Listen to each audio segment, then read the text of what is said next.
जय हिंद। एक बार फिर से आप सभी का ज्ञान दर्पण जीएस में स्वागत है। थोड़ी सी गैप के बाद मैं वीडियो डाल रहा हूँ, वो अब कोशिश करेंगे जो उसको कंटिन्यू बना के रखूँ। कुछ कंडीशंस ऐसी थी जिसके कारण मैं वीडियो नहीं डाल पा रहा था। लास्ट वीडियो में हमने लैटिट्यूड या अक्षांश रेखा के बारे में पढ़ लिया था। आज यदि हम बात करेंगे तो वो लॉन्गिट्यूड की बात करेंगे। जैसा आप लोगों को पता होगा, ग्लोब पे मतलब हमारे पृथ्वी पे जो अर्थ का मॉडल ग्लोब है उस पे दो लाइन खींची जाती है। एक अक्षांश रेखा खींची जाती है या लैटिट्यूड खींची जाती है जो कि वेस्ट से ईस्ट की तरफ, वेस्ट से ईस्ट की मतलब पश्चिम से पूरब की तरफ। एक्चुअली ऐसा क्यों? क्योंकि पृथ्वी जो है वो अपने एक्सिस पे, पृथ्वी अपने एक्सिस पे वेस्ट टू ईस्ट घूमती है, मतलब पश्चिम से पूरब घूमती है, इसीलिए वो लेखा वेस्ट टू ईस्ट खींची जाती है। तो वो ऑलरेडी हमने पढ़ लिया है।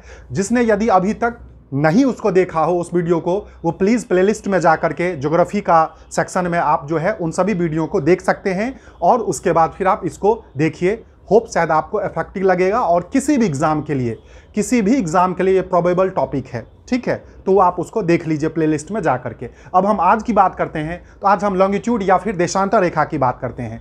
लॉन्गिट्यूड या देशांतर रेखा की बात करें तो ये भी हमारे ग्लोब पर एक क्या है, इमेजिनरी लाइन है, एक कल्पना की गई है। मतलब ये काल्पनिक है, ऐसा नहीं है एक्चुअल में कोई लाइन खींची गई है हमारे ग्लोब पर या पृथ्वी पर, नहीं। आपको यदि पृथ्वी बोलूं या ग्लोब बोलूं बात एक ही है, इसको आप ध्यान रखिएगा। तो कोई लाइन खींची नहीं गई है, ये भी एक काल्पनिक ही है। बट जब कल्पना, आपको बताया था मैंने, जब कल्पना किया गया है तो कहीं ना कहीं कुछ अच्छा के लिए किया गया होगा। हम सपना भी देखते हैं, सोचते हैं, अच्छा सोचते हैं, बुरा तो सोच नहीं सकते।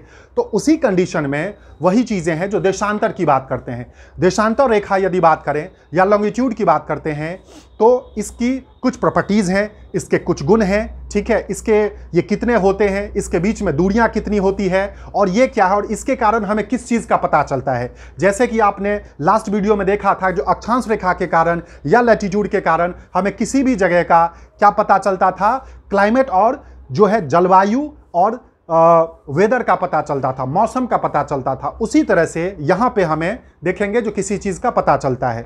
और आपको मैं क्लियर कर दूं, जैसे अक्षांश रेखा या लैटिट्यूड जो है क्या थी, इमेजिनरी लाइन थी, उसी तरह से यह भी एक इमेजिनरी लाइन है। तो सबसे पहले हम आज बात करेंगे देशांतर रेखा के बारे में। तो देशांतर रेखा या इसको लॉन्गिट्यूड कहते हैं, क्लियर है? ओके, एक ग्लोब बना लिया, मतलब पृथ्वी बना लिया, और आपको सबको पता होगा ये पृथ्वी का नॉर्थ पोर्शन होता है, इसको साउथ कहते हैं, इधर ईस्ट कहते हैं और ये वेस्ट होता है, ठीक है। अब सबसे पहले हम जानते हैं जो देशांतर रेखा आखिर है क्या। देशांतर रेखा या लैटिट्यूड जो पहले पढ़ लिया था, लॉन्गिट्यूड की बात करते हैं, देशांतर को लॉन्गिट्यूड कहते हैं। मैंने अंग्रेजी में लिख दिया है तो आप बार बार वो वर्ड नहीं बोलूंगा, आप उसको समझ जाइएगा। तो लॉन्गिट्यूड या देशांतर रेखा जो आखिर है क्या, देखिए सबसे पहले बताया आपको, सबसे पहली बात आप रिलेट कीजिए, कंफ्यूज मत होइए, रिलेट कीजिए। क्योंकि मैंने बोला हमारे अर्थ पे दो ही लाइन खींची जाती है, 5, 7, 10, 15, 20 नहीं है, मात्र दो लाइन है। तो दो लाइन को आप रिलेट कर सकते हैं और यदि आप पढ़ते हो तो रिलेट करके पढ़िए, ये कंफ्यूज नहीं होंगे। मैं आपको विश्वास दिला रहा हूं, आपको जो है एक कॉन्फिडेंस रहेगा, अच्छा वो ऐसे है तो ये ऐसे है। मतलब दो ही लाइन थी, एक अक्षांश रेखा लैटिट्यूड और एक देशांतर रेखा जो ऐसे खींची जाती है। तो लैटिट्यूड जो है वो वेस्ट से ईस्ट की तरफ खींची जाती थी, आपस में पैरेलल होती थी, वह भी एक इमेजिनरी लाइन थी और उसके कारण किसी चीज़ का हमें पता चलता था। अब हम देशांतर की बात करते हैं तो उसका अपोजिट है, ये सबसे पहले नॉर्थ से साउथ की तरफ खींची जाती है। देशांतर रेखा जो है ये नॉर्थ से साउथ की तरफ, मतलब इधर से इधर की तरफ खींची जाती है। आप ऐसे देखे होंगे।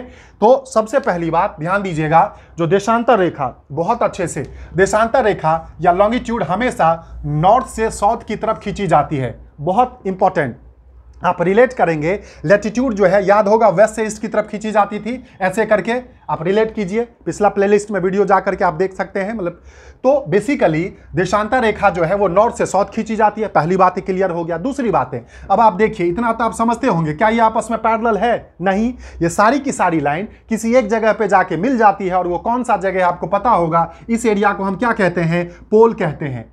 शायद आप सभी जानते होंगे, इसको नॉर्थ पोल कहते हैं, इसको साउथ पोल कहते हैं, इसको नॉर्थ पोल और इसको साउथ पोल। मतलब ये हो गया, जो देशांतर रेखा या लॉन्गिट्यूड हमेशा नॉर्थ पोल और साउथ पोल पे जा करके मिल जाती है। तो जब मिल जाती है तो ये पैरेलल नहीं होगी ना, पैरेलल वही चीजें होती है जो आपस में नहीं मिलती है।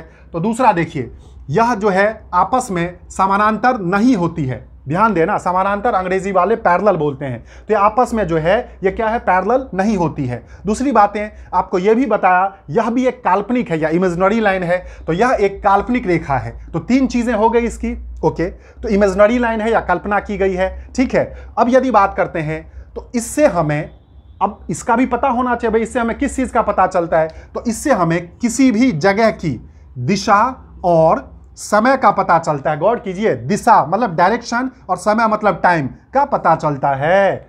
मतलब लॉन्गिट्यूड से हमें किसी भी जगह का डायरेक्शन वेदर वो ईस्ट में है वेस्ट में है, डायरेक्शन यही होता है ना, तो किसी भी जगह का डायरेक्शन और टाइम का पता चलता है। आपने सुना होगा, पहले पढ़ा था, जो लैटिट्यूड या अक्षांश रेखा से किसी भी जगह का क्लाइमेट और टेम्परेचर का पता चलता है, यहां पे किसी भी चीजों, ये जो देशांतर रेखा से हमें डायरेक्शन और टाइम का पता चलता है। मतलब आप डिसाइड कर सकते हो जो कौन सी जगह है, कौन सा देश किधर है, वेस्ट में है या ईस्ट में है, भारत के मुकाबले किस तरफ है, वगैरह वगैरह। ये सारी चीजें लैटिट्यूड नहीं लॉन्गिट्यूड के कारण ही हमें पता चलता है।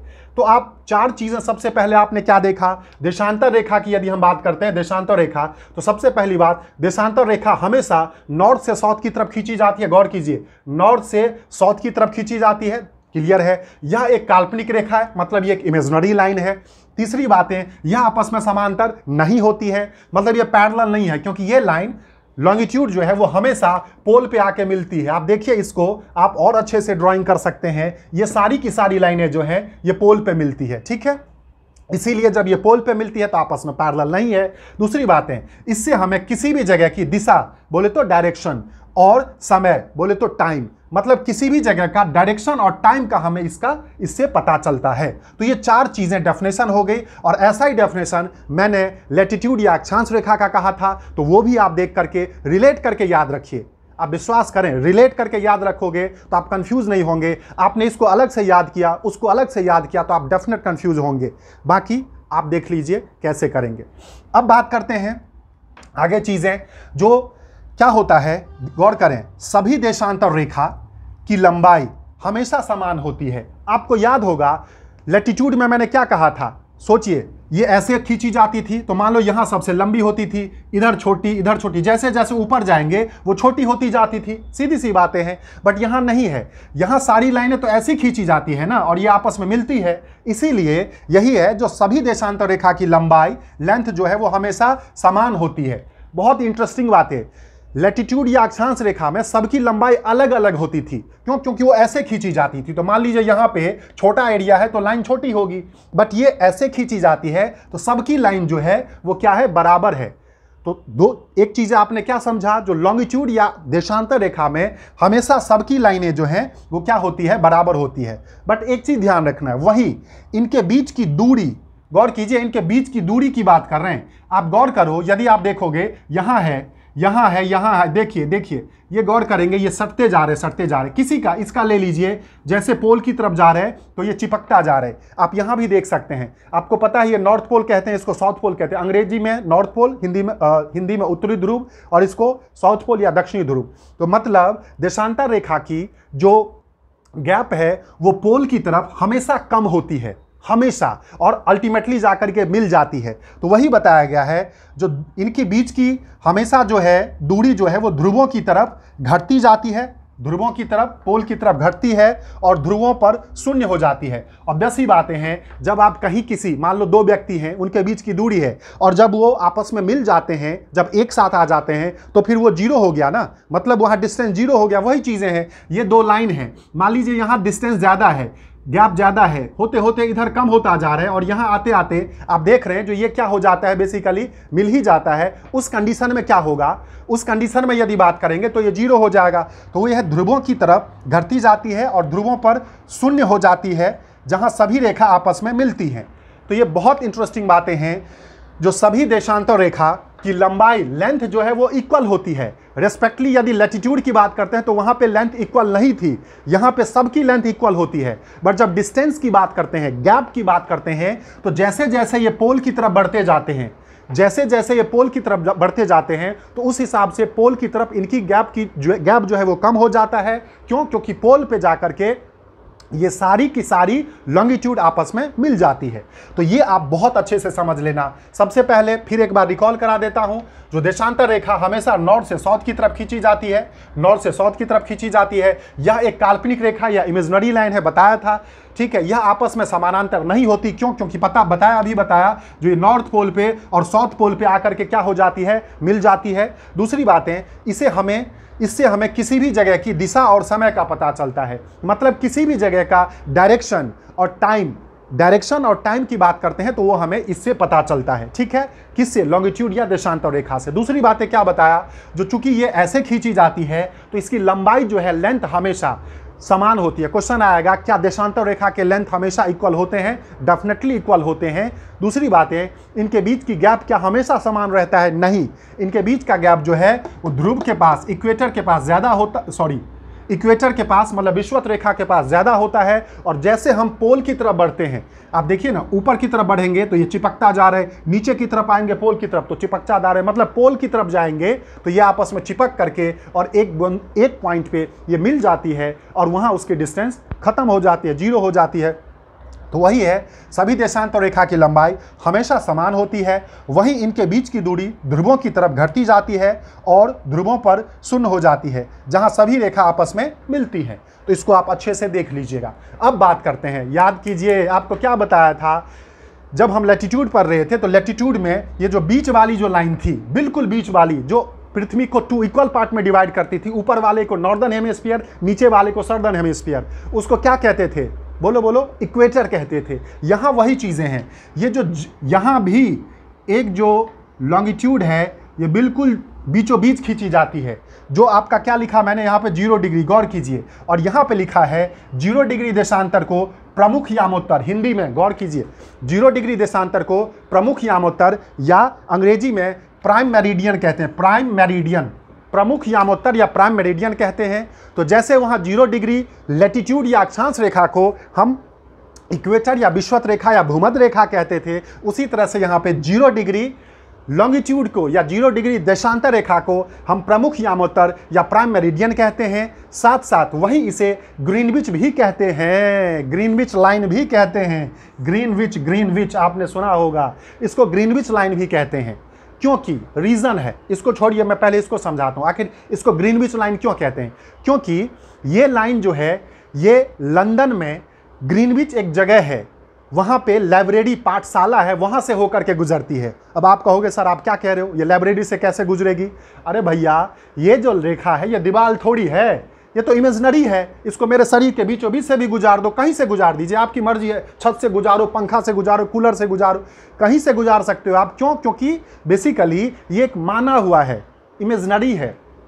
तो ये लंदन के, ये एक्चुअली बिल्कुल बीचों बीच, लंदन के बीचों बीच से ग्रीनविच जगह है, वहाँ पे लाइब्रेरी है, पाठशाला है, उसके बीच से गुजरती है। तो चूंकि ये लंदन के ग्रीनविच से गुजरती है, इसीलिए इस लाइन को ग्रीनविच लाइन भी कहते हैं। बट ज्योग्राफी का जो मेन वर्ड है उसके हिसाब से इसको प्राइम मेरिडियन या प्रमुख यामोत्तर कहते हैं। तो आप बहुत अच्छे से समझना, 0 डिग्री की यदि बात करते हैं तो 0 डिग्री देशांतर रेखा को प्रमुख यामोत्तर या प्राइम मेरिडियन कहते हैं, वहीं इसको ग्रीनविच लाइन भी कहते हैं। आपने सर ग्रीनविच सुना होगा, पर आपको लगा होगा क्या होगा, तो ध्यान देना, ग्रीनविच एक जगह है, कहाँ पे? लंदन में, जहां से होकर के यह लाइन गुजरती है।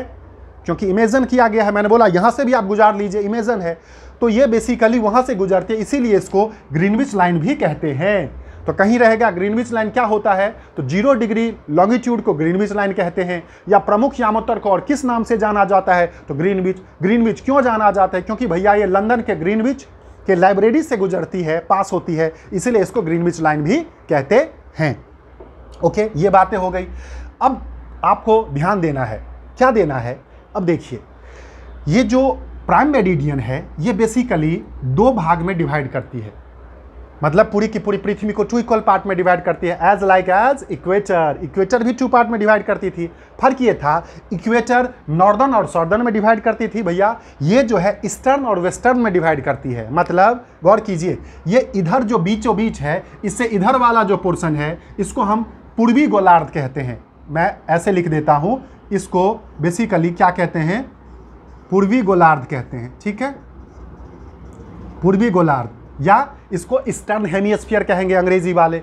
इस एरिया को बेसिकली आप क्या कहेंगे, यहाँ पे लिख देते हैं, इसको पश्चिमी गोलार्ध कहते हैं, ठीक है, पश्चिमी गोलार्ध या इसको वेस्टर्न हेमिस्फीयर कहेंगे। तो क्या समझा आपने, जो प्राइम मेरिडियन या ग्रीनविच रेखा जो 0 डिग्री लॉन्गिट्यूड से गुजरती है वह भी पृथ्वी को 2 इक्वल पार्ट में डिवाइड करती है। बट मान लीजिए कोई यहाँ से गुजर रही है तो ऊपर और नीचे की तरफ डिवाइड करेगी ना, और कोई बीचों बीच से चीड़ दिया तो एक इस तरफ होगा ना। वही चीज़ें हैं, जब ये बीचों बीच से गुजर रही है तो इधर वाले एरिया को पूर्वी गोलार्ध या ईस्टर्न हेमिस्फीयर कहते हैं और इधर वाले एरिया को वेस्टर्न हेमिस्फीयर कहते हैं। अब आप बताइए जल्दी, जैसा आपको पिछले क्लास में या पिछले वीडियो में मैंने पढ़ाया है उस हिसाब से हमारा भारत कहाँ पे होगा। यदि आप वीडियो देख रहे हैं तो तुरंत अपने आप को जवाब दीजिए, मुझे जवाब नहीं देना, अपने आप को दीजिए भारत कहाँ होगा। तो भैया जैसा पढ़ाया था उसके हिसाब से भारत इस एरिया में है ना। तो अब बताइए भारत किस गोलार्ध में हो गया, पूर्वी गोलार्ध में। जब यदि हम लॉन्गिट्यूड की बात करते हैं उसके रेशियो में पूर्वी गोलार्ध ईस्टर्न हेमिस्फीयर में, और जब लैटिट्यूड की बात करते हैं उसके हिसाब से कौन सा था, नॉर्दर्न। तो अब बताओ नॉर्थ और ईस्ट को मिला करके नॉर्थ ईस्ट होगा। तो आपको बताया था जो भारत जो है उत्तरी पूर्वी गोलार्ध में एक्चुअल में यहां पे है।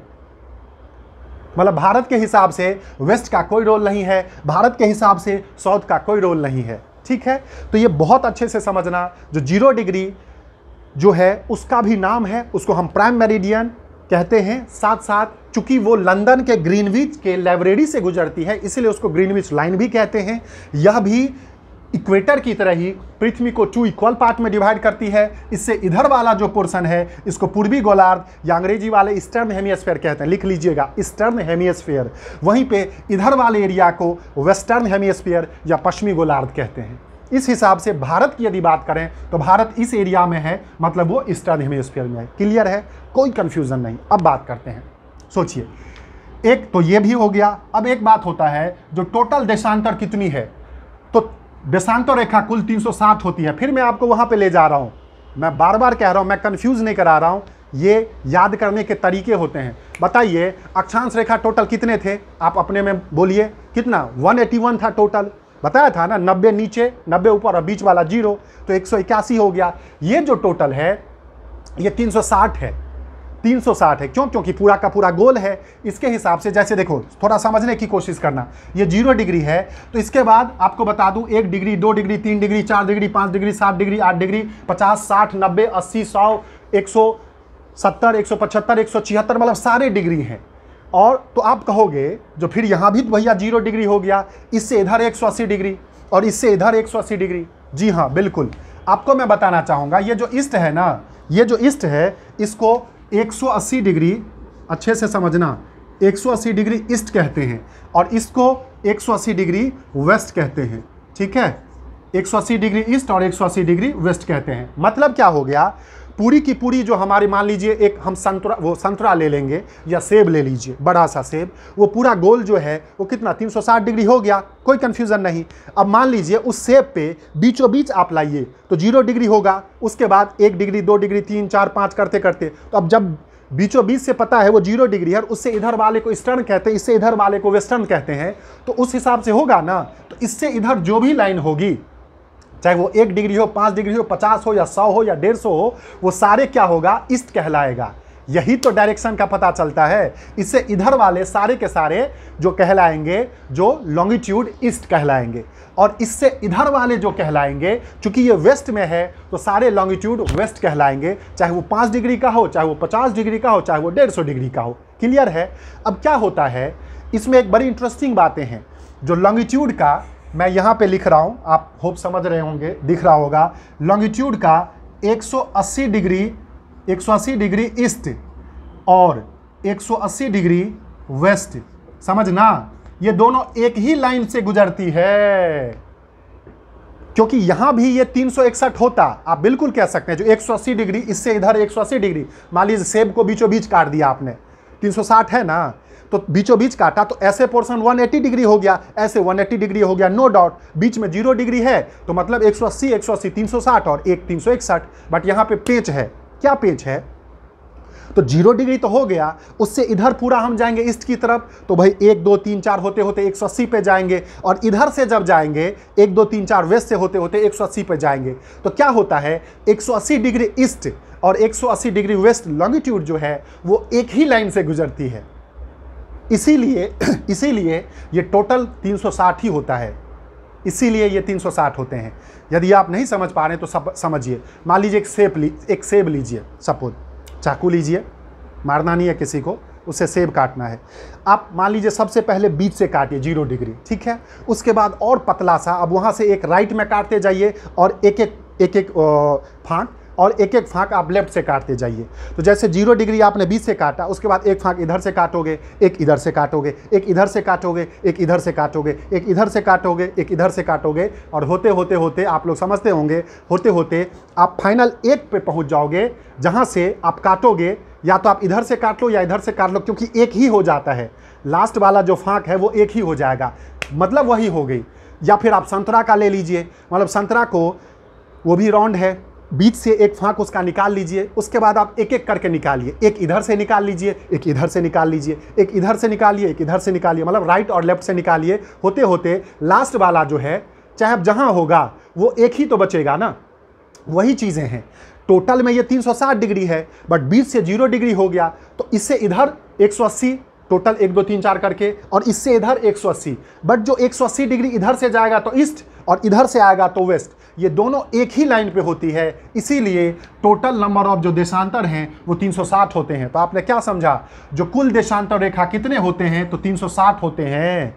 क्यों? क्योंकि हर के बाद मैंने यहाँ पे मात्र 4 खींचे हैं, क्योंकि मैं 180 नहीं खींच सकता हूँ। यहाँ पे सोचिए, इस तरफ 180 रेखा है, 180 लाइन है इस तरफ, और इस तरफ भी 180 रेखा है। मैंने तो सिर्फ 3 लिखे हैं, तो आप कंफ्यूज मत होइएगा। 180, क्योंकि सोचो ना, 0 के बाद 1 डिग्री होगा, 1 के बाद 20 25 50 ऐसे करते करते 180 तक पहुंचो, ठीक है। तो टोटल देशांतर 360 है। क्यों? क्योंकि लास्ट वाला जो 180 डिग्री ईस्ट इधर से और 180 डिग्री वेस्ट, वो दोनों जो है एक ही लाइन से गुजरती है। तो यही बताया, जो 180 डिग्री ईस्ट और 180 डिग्री वेस्ट जो है, ये दोनों हमेशा एक ही लाइन से गुजरती है। ये बहुत इंटरेस्टिंग है। क्वेश्चन पूछा जाता है, जो कौन सा लॉन्गिट्यूड, कौन से 2 लॉन्गिट्यूड एक ही लाइन से गुजरती है, तो 180 डिग्री ईस्ट और 180 डिग्री वेस्ट दोनों एक ही लाइन से गुजरती है। क्लियर है? और यदि आप सही मायने में समझोगे तो 0 डिग्री के जस्ट पैरेलल हो जाएगा वो, क्योंकि 0 डिग्री इस तरफ से है। आप सोचिए ना, एक सेब पे 0 डिग्री इधर से है, और आप फिर 1 2 3 4 बढ़ करते करते 180 पीछे चले गए। उसी हिसाब से मान लीजिए यहाँ से लीजिए, 0 डिग्री है, यहाँ पे हो गया। अब आप इधर से ईस्ट है, इधर वेस्ट है, तो 1 डिग्री 2 डिग्री 3 डिग्री होते होते आप यहाँ तक 180 पे पहुँच जाओगे। फिर इधर से 1 2 डिग्री 3 डिग्री 4 डिग्री होते होते 180 यहाँ पे पहुँचोगे। तो यहाँ पे 180 और 180 ये दोनों साथ साथ मिलेगा ना, तो वही चीज़ें हैं। तो एक्चुअली 180 डिग्री ईस्ट और 180 डिग्री वेस्ट के जस्ट पैरेलल में 0 डिग्री होता है, ठीक है। टोटल लाइन कितनी होती है? 360 डिग्री। अब 360 होते हैं। अब एक क्वेश्चन आता है, 2 देशांतर के बीच की दूरी कितनी होती है? मतलब जो 2 देशांतर है, 2 देशांतर मतलब क्या? 2 डिग्रियों के बीच की दूरी। जैसे 0 है, उसके बाद बोला आपको 1 भी होगा, 2 भी होगा, ये भी होगा। मान लीजिए यहाँ पे 170 है, उसके बाद 171 होगा, 172 होगा, 173 होगा, वो कौन सा? ईस्ट होगा। इधर की बात कर लेंगे तो वेस्ट हो जाएगा। मतलब किसी भी 2 देशांतर के बीच की दूरी कितनी होती है? तो इसकी दूरी 111.32 किलोमीटर होती है। आप गौर कीजिए, 2 अक्षांशों के बीच की दूरी कितनी थी? आप कमेंट में बताइए। 2 अक्षांशों के बीच की दूरी कितनी थी? 111 किलोमीटर थी। उसी तरह से 2 देशांतर, 2 लॉन्गिट्यूड के बीच की दूरी, तो वो 111.32 किलोमीटर होता है। मतलब कोई भी 2 डिग्री जो है, चाहे वो 70 से 71 हो, 90 से 92 हो, 91 हो, या फिर आप 179 से 180 हो, वेदर ईस्ट हो या वेस्ट हो, तो 2 देशांतर रेखा के बीच की दूरी 111.32 किलोमीटर होती है। वो मैक्सिमम ऑब्वियस ही बातें हैं, कहाँ पे होगी? वो इक्वेटर के पास होगी, ठीक है, एवरेज तौर पे, ठीक है। तो ये आप देशांतर के बारे में जो है बहुत अच्छे से इसको समझ लीजिए, ठीक है। ये अभी इसमें बहुत काफ़ी चीज़ें हैं, बट क्या है, मैं यदि सारा एक साथ बताऊंगा तो वीडियो बहुत लंबा हो जाएगा, इसलिए मैं इसका 2 पार्ट बनाऊंगा, इवन हो सकता है 3 पार्ट भी बने। तो ये पहला पार्ट है, अगला पार्ट भी फिर इसको देखिएगा। तो जैसे एक बार फटाफट रिकॉल कर लेते हैं, जो देशांतर रेखा या लॉन्गिट्यूड की बात करते हैं, रिकॉल जैसा मैं कराता हूं। सबसे पहली बात, देशांतर रेखा हमेशा नॉर्थ से साउथ की तरफ खींची जाती है, नॉर्थ से साउथ की तरफ खींची जाती है। यह एक काल्पनिक रेखा है, बताया था, इमेजिनरी लाइन है। उसके बाद यह आपस में समांतर नहीं होती। आपको देख रहे हो, जो जब ये यहाँ पे पोल पे मिल जाती है तो समांतर काहे का भैया, भाई जो कोई मिल जाएगी तो वो पैरेलल तो होगी नहीं, ठीक है। साथ साथ इससे हमें मतलब देशांतर रेखा से हमें किसी भी जगह की दिशा बोले तो डायरेक्शन, और यदि समय मतलब टाइम का पता चलता है। तो ड्यू टू लॉन्गिट्यूड हम किसी भी जगह का डायरेक्शन और टाइम का पता चलता है, क्योंकि डायरेक्शन इसलिए चलता है, जो आपको बताया था, जो यहाँ से अभी मैं रुक रहा हूँ, यहाँ बता रहा हूँ, जो ये जो सबसे बीचों बीच जो लाइन खींची जाती है, इसको हमने क्या कहा था, 0 डिग्री देशांतर कहा था, या जिसको नाम है उसका प्रमुख यामोत्तर या प्राइम मेरिडियन। चूंकि ये लंदन के ग्रीनविच से गुजरती है, इसीलिए इसको ग्रीनविच लाइन भी कहते हैं। और आपको बताया था, यही ग्रीनविच लाइन पूरे के पूरे पृथ्वी या ग्लोब को 2 इक्वल पार्ट में डिवाइड करती है। इधर वाले पोर्शन को ईस्टर्न हेमिस्फीयर पूर्वी गोलार्ध कहते हैं, इधर वाले को वेस्टर्न या पश्चिमी गोलार्ध कहते हैं।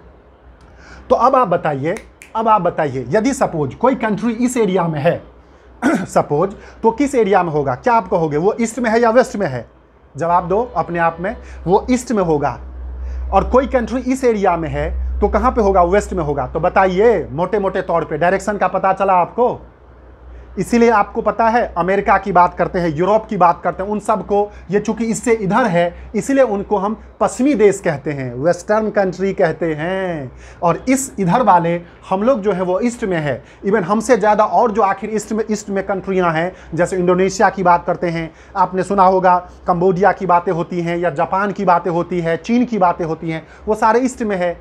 इसलिए उसको जो हम ईस्ट वाले या पूर्वी देश कहते हैं। तो अभी इसको और समझाऊंगा, बट एवरेज तौर पे आप समझ लीजिएगा। अब क्या बताया, जो सभी देशांतर रेखा की लंबाई लेंथ हमेशा इक्वल होती है, क्योंकि ये सारे ऐसे खींचे जाती हैं। बट इसके गैप जो यदि बात करते हैं, इनकी दूरी जो है वो इक्वेटर पे सबसे ज़्यादा होती है। और जैसे जैसे ऊपर की तरफ जा रही है, जैसे जैसे नीचे की तरफ मतलब पोल की तरफ आ रही है, वेदर वो नॉर्थ पोल हो या साउथ पोल हो, वहाँ पे ये चिपक जाती है, वहाँ पे मिल जाती है। इसीलिए वहाँ पे इसकी दूरी मिनिमम होती है और वो 0 डिग्री हो जाती है। तो सभी देशांतर रेखा की लंबाई हमेशा समान होती है। वहीं इनके बीच की दूरी ध्रुवों की तरफ, पोल की तरफ घटती जाती है, घटती जा रही है, और ध्रुवों पर शून्य हो जाती है, जहाँ सभी रेखा आपस में मिलती हैं। क्लियर है? वहीं पे आपको बताया था, जो कुल टोटल देशांतर रेखा 360 है, क्योंकि सबसे पिछला जो है 180 डिग्री ईस्ट और 180 डिग्री वेस्ट, ये दोनों आपस में मिल करके एक ही लाइन होता है। इसीलिए 0 से टोटल 360 होते हैं। 2 देशांतर के बीच की जो दूरियां होती है वो 111.32, और ये डेफिनेट सी बातें हैं, इस एरिया का होगा। क्योंकि पोल की तरफ आप देखोगे तो दूरी बहुत कम हो जाती है। ठीक है। तो अच्छा, इससे पूरे एरिया को पूर्वी गोलार्ध कहते हैं, इधर वाले को पश्चिमी गोलार्ध कहते हैं। और ये जो है भारत कहाँ पे है, तो पूर्वी गोलार्ध में है। ठीक है, तो आप एवरेज तौर पे चीज़ों को समझ गए होंगे। तो आप बहुत अच्छे से, क्योंकि ये वीडियो मैंने बोला बहुत लंबा हो जाएगा, तो अभी के लिए हम इतना रखते हैं। फिर इसका दूसरा पार्ट आएगा और शायद तीसरा पार्ट भी आ सकता है। ठीक है, तो आप सभी इसको देखें, और यदि आपको इफेक्टिव लगता है तो आप प्लीज़ लाइक और कमेंट जरूर करें। और जिन्होंने अभी तक सब्सक्राइब नहीं किया है चैनल को, वो सब्सक्राइब कीजिए। आपको डेफिनेटली हर अल्टरनेट पे नया वीडियो मिलेगा, जिससे इनकमिंग एग्जाम में आपको बहुत ज़्यादा फायदा होगा। और जिन्होंने इससे पहले के वीडियो नहीं देखे, तो मैंने प्लेलिस्ट बना दिया है, उसमें करंट का अलग वीडियो है, ज्योग्राफी के अलग हैं, स्टैटिक जीके के अलग हैं, और भी कैटेगरी में डालूंगा। तो आप प्लेलिस्ट में जा करके उसको कहीं भी चैनल सर्च कीजिए, ज्ञान दर्पण GS करके, ठीक है, या फिर लिंक पे क्लिक करके उसको आप देख सकते हैं। ठीक है, तो यदि आपको अच्छा लगता है तो इसको ज़रूर अपने सर्कल में, अपने फ्रेंड में आप इसको शेयर करें। ठीक है, तब तक के लिए इतना काफ़ी है। मिलते हैं एक छोटे से ब्रेक के बाद। जय हिंद।